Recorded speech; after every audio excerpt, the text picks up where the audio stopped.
coming up next is my interview with Regan Williams. She's the CEO and founder of Seen and Heard, which is a Los Angeles-based nonprofit organization that takes foster youth and teaches them performing arts. Reagan herself graduated from NYU with a BA in English and acting, and she spent her first few years working in the arts and she teaching drama. And then in 2014, Reagan became a foster parent. And 2 years later, she became a court-appointed special advocate. Then she launched a successful foster care campaign called Invisibles. And during that time, she sent 70 foster youth to summer camp and packed and distributed 1,000 duffel bags and recruited 200 volunteers to work with foster youth. During that time, she also raised over $250,000 for foster youth related organizations. All that is to say that I've known Reagan for a number of years now, and this is her life. And talk about someone on the ground doing the work every day to get it done and to help children. This is the real deal. So here's my interview with her, and we'll discuss it after. So thanks, Reagan, for taking a little time out. This is an important field to you in your work, which you do with your nonprofit. And child abuse and child trafficking is a very hot topic right now, but not necessarily for the right reasons. This is all we've chatted offline about this with QAnon, and I know you're somewhat aware of what's happening there. And I want to know why, first of all, you would think that child trafficking and abuse has become the focus of this conspiracy group.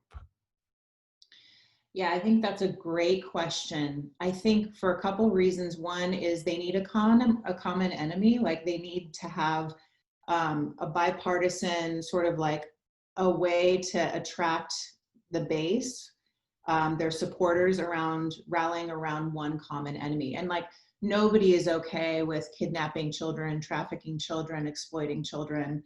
And so it's just a really easy sort of, this is who we're against. So it rallies people together around a common enemy. And so I think that's why it's become sort of a unifying tool. I think, fear is also a really powerful unifying force. And so if you can rally people around fear, the idea that maybe my kid can be, taken, exploited, or, my neighbor's kid or a niece or nephew. So I feel like we all have children in some form, shape or form, a common denominator, whether we have children or not. Everybody cares about children, So it's a really easy target, I think, to solidify a group of people, Now we're looking at this from the lens of being Generation X, obviously in our 40s, and a lot of the people, at least in the wellness scene, they're in their 30s and 40s discussing these topics. But I know in your own work, you work directly with foster youth and children who are looking for homes and children who have been abused and drug abuse. How do you think that they are managing this time and the way that they're being used on this platform? Yeah, boy, that is, so that's a great question. I have been surprised at the number of students that we have that actually believe in some of these stats that are coming out from conspiracies like QAnon. For example, one of our students was telling me all about Wayfair. She was the first person that told me about the Wayfair conspiracy. She has ideas about the Obamas. She has ideas about Bill Gates. She has ideas and so when I kind of lovingly and kindly fact check her and say, that statistic or that theory has been debunked and I can send you the article, her response is, well, who owns the media? So she goes from this small little thing to some QAnon talking points of like, yeah, but. And I've been thinking about it for a long time. Why would she believe such a preposterous idea? And there's others. It's not just one student. We have a handful of them that are in deep with this kind of rabbit hole and following a lot of these folks on Instagram. I think it's because when something horrific happens to you, as a child, when you experience abuse, neglect, sexual abuse, violence in the home, it's a lot easier to distance yourself from the immediate reality that it was an uncle or a parent or a sibling that hurt you. And so by detaching from that immediate, they project it onto Bill Gates or Chrissy Teigen or whatever it is, in order to say, see, it's so much, it's not so personal, it's actually global or it's national. So conspiracy in some ways keeps them safe and provides a reason, why did this happen to me, right? The other, I think, is that these are kids that have been in a system that is not perfect. So the Department of Children and Family Services here in Los Angeles has around 30,000 foster kids in it. There aren't enough social workers to go around. There aren't enough foster homes to go around. And so everybody is doing the best they can. But the bottom line is kids fall through the cracks. Kids are continually abused. Kids are commodified.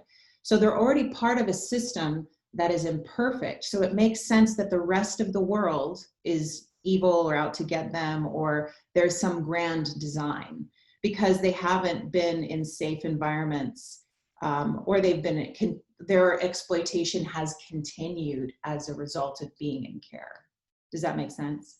Yeah, absolutely. It's something I didn't think about, but well, there is discussion that people who are more likely to fall for conspiracy theories on this level have some mental health issues or lack of confidence or self-esteem, or something has triggered them. They lost their job, something of that nature. But I never really thought about it in They're terms vulnerable. of the children. Yeah, the vulnerability of the children. Yeah.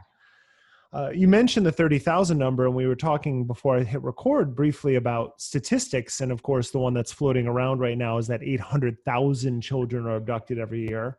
In our last episode, Matthew cleared that up, saying that it seems from what his research found, 115 children are abducted by strangers, people they don't know.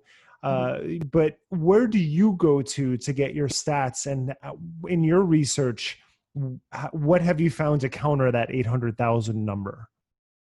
Yeah, well, I'll say this first. Stats can be useful and they're important, but stats are abstract in and of themselves in a lot of ways. And also, a lot of times victims of trafficking do not identify as trafficking victims, okay? So there are not a lot of self-reporting. There's a lot of difficulty in keeping track of these kids, and also these statistics fluctuate. But the 800,000 missing is absolutely like a huge inflated number that the experts in the field are looking at, saying, no, I don't buy this for a minute. They haven't seen these reports. It just seems to be this number that's just out there in memes on Instagram, etc.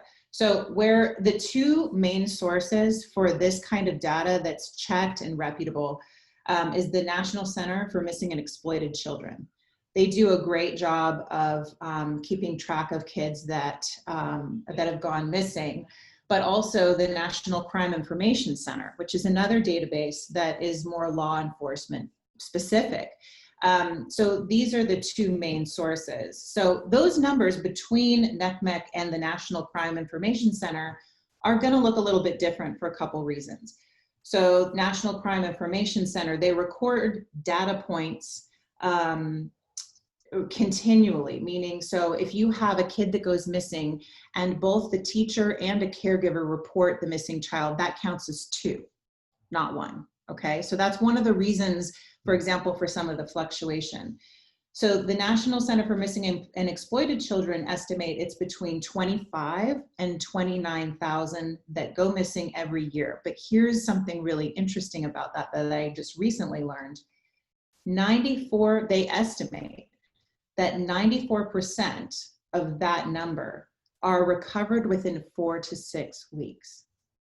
So they're not documenting the recovery rate, okay? So it's not like these numbers are just perpetually hanging out there. Yeah. So if you've got a 94% recovery rate, that's pretty good. So this 800,000 number is just ludicrous.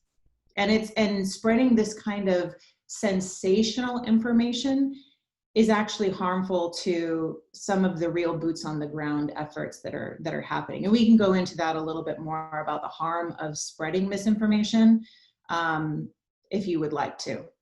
Well, I would. Let's start here, because what's amazing is looking at these circles, and again, we're specifically focused on wellness, but we're well beyond that with this conspiracy. Yeah. Everyone all of a sudden has all of this interest in trafficking and child abuse. And yet, of course, obviously everyone agrees that it's a problem, period. Yeah. Yeah. But all of a sudden, all these people are spreading these, but I don't see anyone talking about real world solutions of how they can actually help. They're just perpetuating misinformation. Right. So what would you recommend that someone wants to help with this? What could they actually do that would make an impact? Yeah, well, if I can just say, it's kind of a level of false allyship. When you look at the Black Lives Matter movement and people that would black out their Instagram feed or share, resources maybe in their Instagram stories, but they're not actually doing the work of reading or educating themselves, or they're not supporting Black-owned businesses, etc. The same can be said for this kind of trafficking fad, where you've got people that I'm not saying they don't genuinely care. I believe that they genuinely care, but trolling Chrissy Teigen on Twitter is not going to stop trafficking. Okay, like what stops trafficking? There's a variety of different ways that people can help. So I'll maybe illustrate with 3 ways. Okay, so the most basic, easy way to sort of help trafficking is to actually put your phone down and start looking around at the community in front of you. So when we project this fear of trafficking onto a celebrity figure or Pizzagate, what it does is it actually, it's a scapegoat. It excuses us from our personal responsibility to children in our community. And it's now more than ever, it's important to have our eyes and ears open because kids aren't in school. Teachers are mandated reporters and they're not getting their eyes on these kids. So if you're just scrolling through your Instagram feed, just shocked and continually entertained, by the way, a kind of sick sort of fascination with this phenomenon, instead of actually doing the work in educating yourself and then looking around at your neighbors, looking around at your community and saying to yourself, what can I do to support vulnerable kids, vulnerable families? So these are hard times, really, really challenging times for families that have lost their jobs.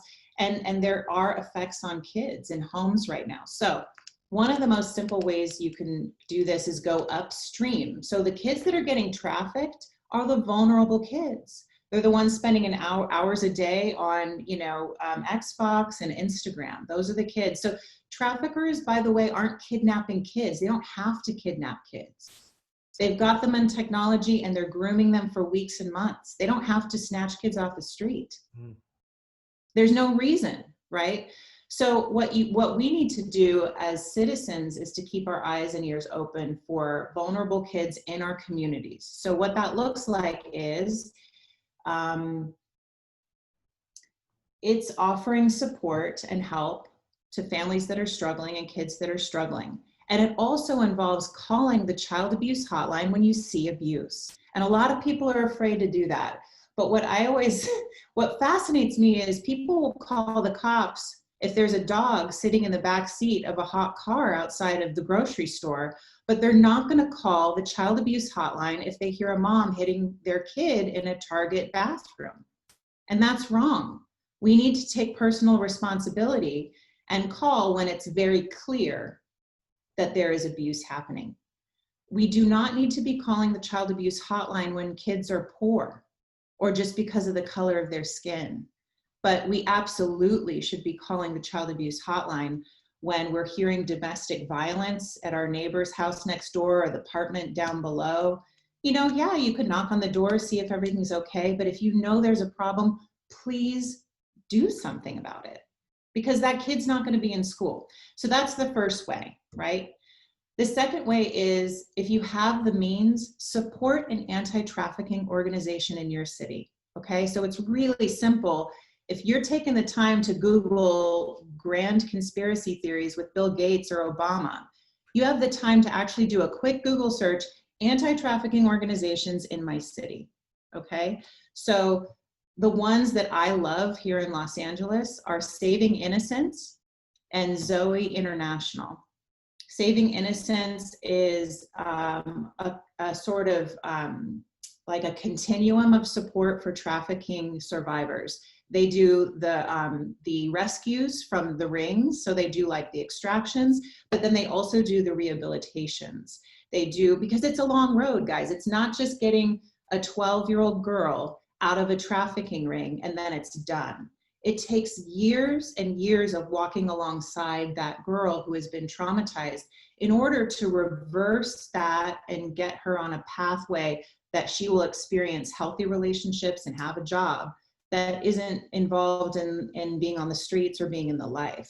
So Saving Innocence does excellent work. You can support them financially. You can reach out to them and say, hey, I can put together a clothing drive.